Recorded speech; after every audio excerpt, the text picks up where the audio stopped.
So that's just giving you a lay of the land of where the start and finish of all the racing's going to be.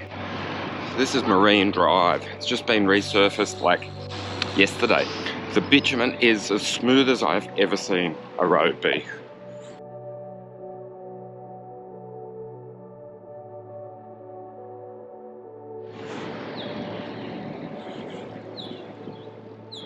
It's still a little bit of a construction work in process, like much of Wollongong in August, but by the end of September it's going to be welcoming for visitors, bike riders and sports fans.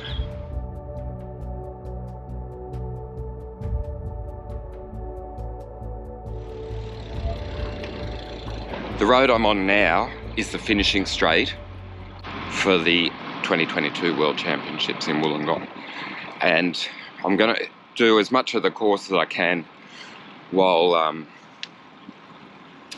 you know, making my way around the closures that exist while works are ongoing.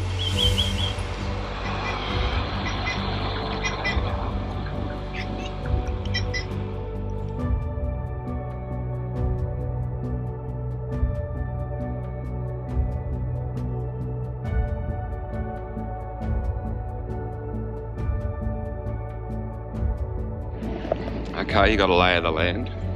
So that's nearby. This is not the course.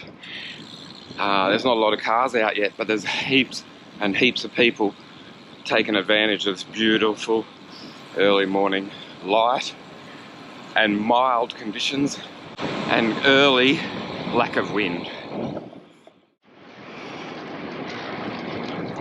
So Wollongong is currently surrounded by all of these temporary median strips like I've just shown you, and it's because a lot of the permanent ones have been pulled up in preparation of the race. The roads are being redone and there's been quite a lot of disruption to local life, but hopefully everyone will understand that it's with good reason. Anyway, I'm just going to concentrate on getting the course in my head, and then later when the sun's up I'll film it with the GoPro on the front of the bike so you can have a look at what it looks like.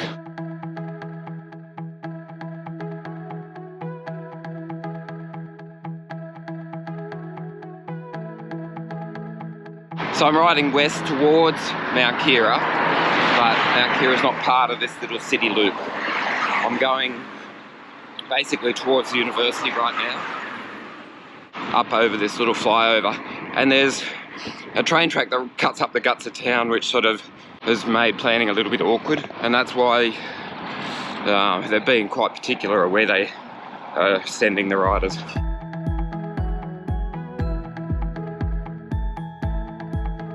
Yesterday I didn't get the GPX file loaded properly and I made a mess of my reconnaissance. Anyway, here's an example of beautiful, deliciously, gloriously smooth bitumen. This roundabout is like a billiard table, only that it's bitumen, but that is as smooth as hot mix can smoothly be. That was glorious, absolutely beautiful road, and wide. Just for the record, most of the streets, if you're coming from overseas and you're not sure and you're just trying to judge your planning based on, you know, the directions that you see on the map, most of the streets in town are actually really quite broad boulevards, huge in fact, but as we go up into the escarpment, they narrow a little bit. They're still pretty bloody significantly wide.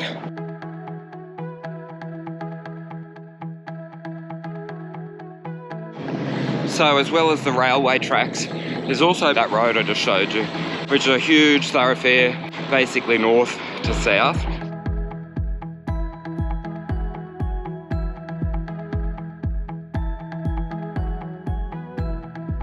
Again, huge roads, right? So I don't know how much of it's going to be barricaded, how much is going to be allocated to spectators and the like, but you can assume that there's reason that they've weaved the way that they have, and that is so that they make, you know, enough room for heaps of bike riders. That's Wollongong Botanic Gardens, and this is a slightly downhill stretch, and it's going to be fast. It's not steep, but it's smooth, it's broad. And it's also worth noting that there's a bike path running alongside it, because this is, you know, Wollongong, UCI Bike City. Let's see what happens next.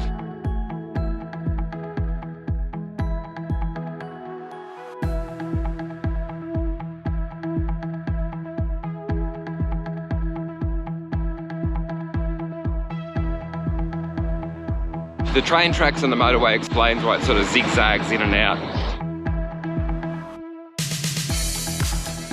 Did I say broad roads? Like really wide roads, okay, and smooth most of the way.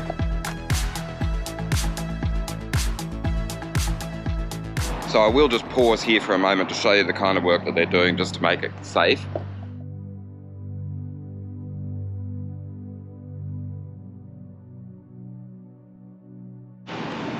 So we're going to rip in through this campus by the look of it.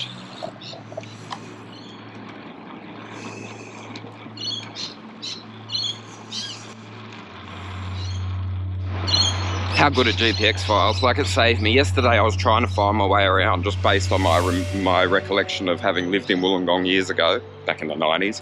And, you know, just roughly what I saw on the maps. Stupid. This is so much better. So I'm just being guided. And it's making a lot more sense. And now I think it's a dead end. We'll see what happens.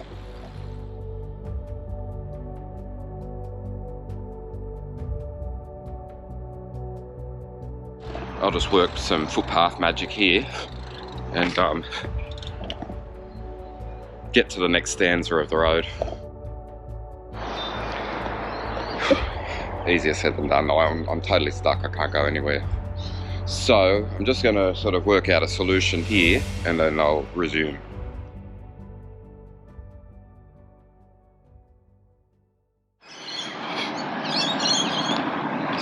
So I've doctored a little solution, I hope, because everything was really blocked.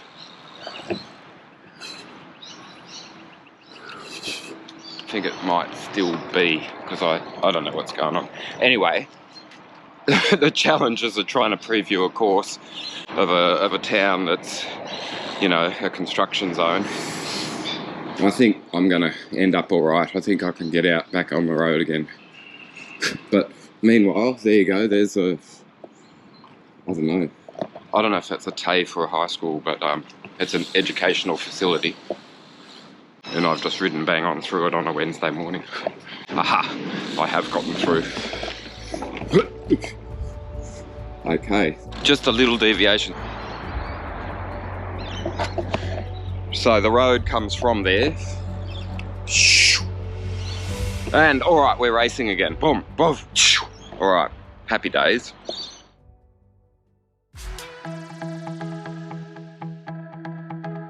I just waited about, I don't know, 17 minutes at a set of traffic lights to get onto this road.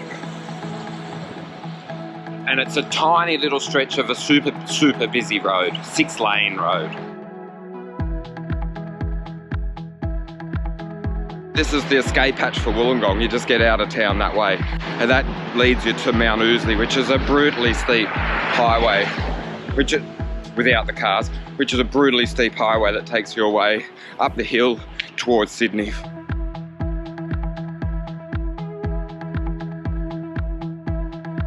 And now it's climb time. I did these roads yesterday, so I know what to expect. And I'm going to just shift it into an easy gear. I'll talk to you a little bit as I make my way around the circuit.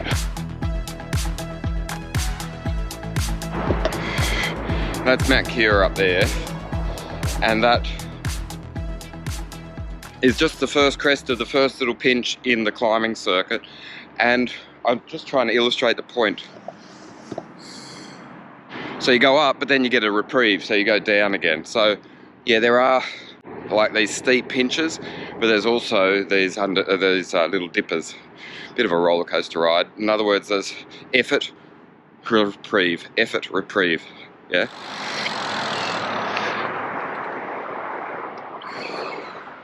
I made an error yesterday. I didn't take this turn. I went further up that hill, but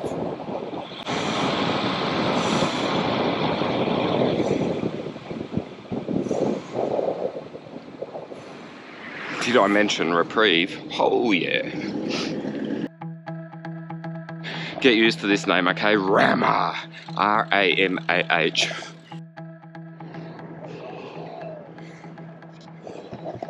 You're gonna rammer your way up that. Like yeah, that's gonna get steep. I'm gonna put the camera away. I've paused again to catch my breath. Yeah, that's pretty hard. Like, you go up, I have to check my files, but I got the map showing, so I'm not reading my data. But I couldn't see the ocean when I started the climb, and I can now.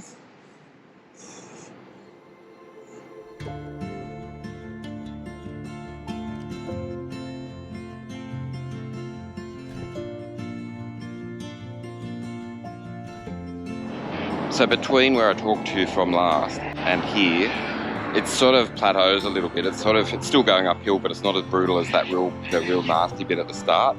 And then, just for the finish of Ramah, there's a little ramp again. It's kind of steep. I've done it yesterday, but it's not terrible. And then there is a punchline, because you just then go downhill on Broker Road.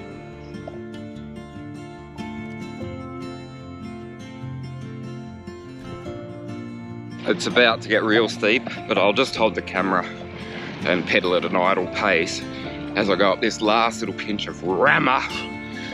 And the road's smooth. I don't think it's needing any treatment. And, well, that's steep. But, almost there, hang on.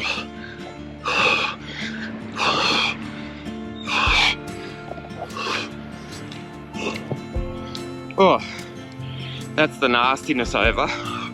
And then you get this little chicane, and then you turn right, and it goes downhill. I'll throw up a lung and show you the downhill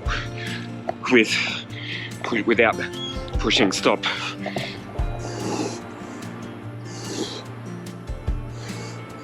And then, boom.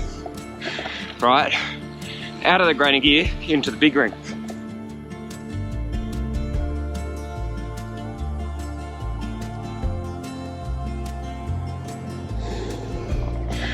I'm about to turn right and go down that hill. And for the record, I just tried to see if you could just freewheel up that little last bit of Broker Road, but you have to pedal for about, I don't know, 3 pedal rotations just to get up to the lip of this crossroad. Based on my knowledge of yesterday, when it was a little, oh actually it was a lot windier, because right now it's dead still, I got up to about 65k an hour easily here, while sort of dodging in and out of traffic. That downhill's pretty bloody long and fast, and then it leads to a sharp right-hand turn, or a 90-degree right-hand turn, and a stop sign that you ignore, and then this. So there's a little dog leg away. I would say disc brakes, and I know that this is going to be like Julian Alaphilippe switch on zone, you know, like where he's just going to go, all right, stuff it. I'm not tired from the climb because I am Julian Alaphilippe, 2-time world champion, and I'm ready for another rainbow jersey, and he's just going to light it up time and time again, and then also descend like the madman he is. I mean that in a complimentary way. And then he's just going to come through this chicaney area down at the bottom of that hill and just go nuts and gain and gain and gain. And then it's just going to be like a battle. Just everyone's going to be hip to the groove of what's to come from Alaphilippe and Wout van Aert and the likes. But will they be able to respond? We'll see.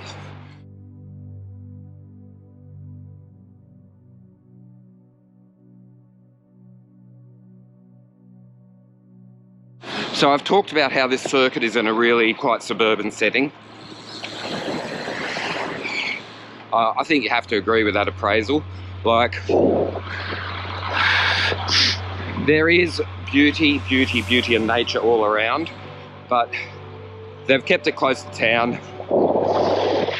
They're showing off a few quarter-acre blocks and taken in a few challenging climbs, and you know, that's what you got to do.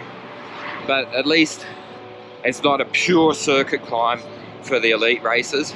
The juniors and I think the under 23 are purely circuit based. And for the record, that circuit that features in the elite women's race as well for 6 laps and 16 laps for the men is quite hard, but it's not quite the torture test that I'd built it up to be in my mind. So you come across Cabbage Tree Creek, which is that tiny little like thing, and I'm about to turn right. Okay, so there was a right-hand turn and I stopped and I just waited for traffic to clear, and I've come. And now, I hope I'm going the right way, yeah. This one. I think just a little bit further, past the fraternity club. Just over there is that highway, the thoroughfare that I was talking about. I can't remember the name of it now. Anyway, I'm about to do a loop-de-loop to get up over that thoroughfare.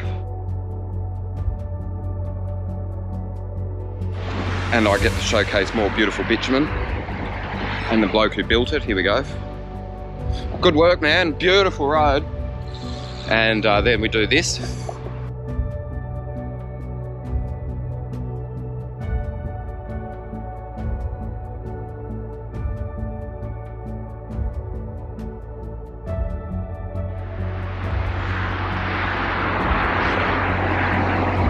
You're getting all of that. That's Fairy Meadow train station.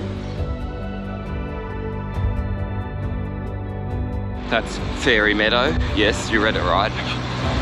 Can't explain how that name came about. Anyway, downhill, fast, wide. Whew.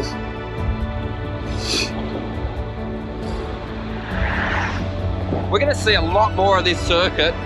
Well, by the end of September we'll know it really well, but right now it feels a little bit confusing. But now it's going to be basically, woo, like, light it up, fellas, lead it out now, because this is coming into crunch time. So that's it, challenge out of the way. If Caleb's still here now, woo, come on boys.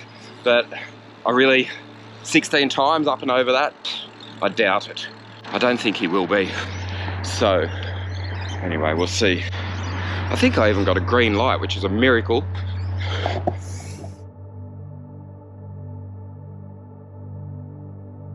And I'd take you on that road, which is the course, and this is going to be fast to Flagstaff Hill. Like, it's just going to be like 60k an hour, like, he says as he idly pedals along on the bike path that's just nearby. This is sort of the end of the Sydney to Wollongong ride. It's a fantastic way to go north-south, away from Wollongong towards the northern beaches. And I wish we had a bike lane like this in Sydney.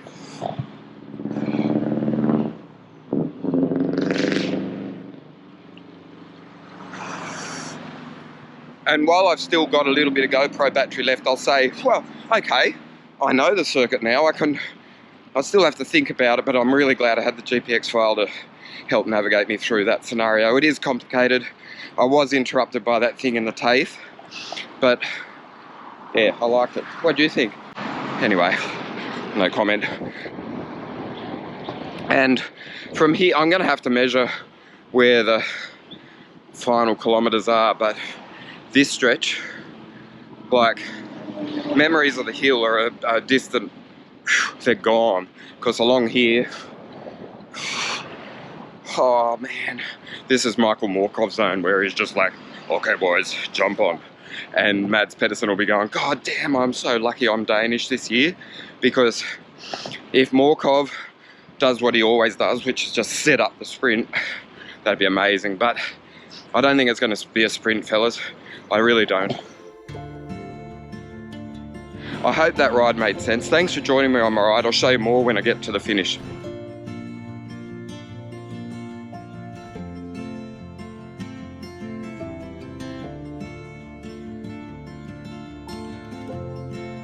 There, that's still like lead outside.